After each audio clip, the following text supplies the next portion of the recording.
Today, I'd like to talk to you about earthly wisdom as false wisdom. I'm going to read you from James chapter 3, verses 14, 15, and 16, where we read this.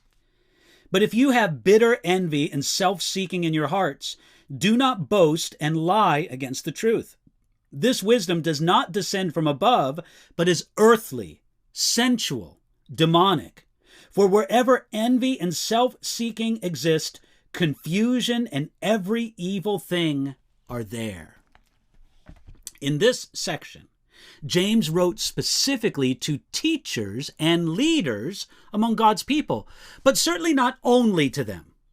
In the first part of James chapter 3, he wrote to them about how important it was for them to use their words for good and not bad, to build up instead of tearing down. In the second part of James chapter 3, he focused on how important it is for leaders among God's people to live in wisdom. Here, James described the character of earthly wisdom in contrast to the heavenly wisdom that teachers, leaders, and really everyone among God's people should have. Earthly wisdom is marked by bitter envy and self-seeking. These are the opposite of the meekness of wisdom mentioned in James chapter 3, verse 13.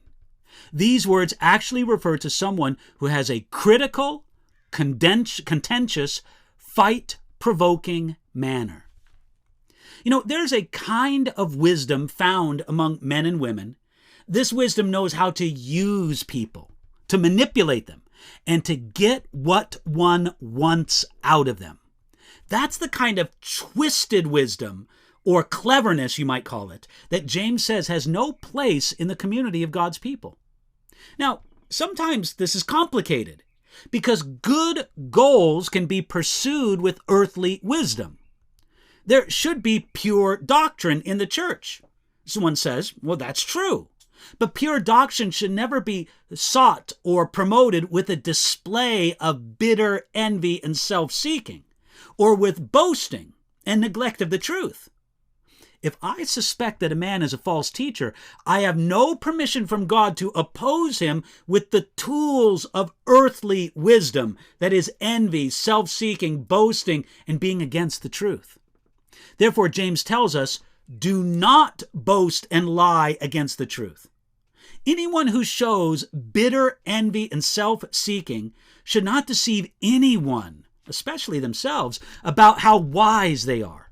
They're showing a wisdom, but that wisdom is earthly, sensual, and demonic.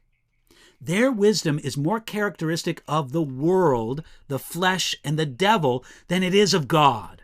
This wisdom that James referred to is not really wisdom at all. Finally, James described the fruit of this earthly wisdom: confusion and every evil thing. The wisdom of the world, the flesh, and the devil might be able to accomplish things, but it's always tainted with the spots of confusion and every evil thing. God calls his people, especially teachers and leaders, to live lives of wisdom.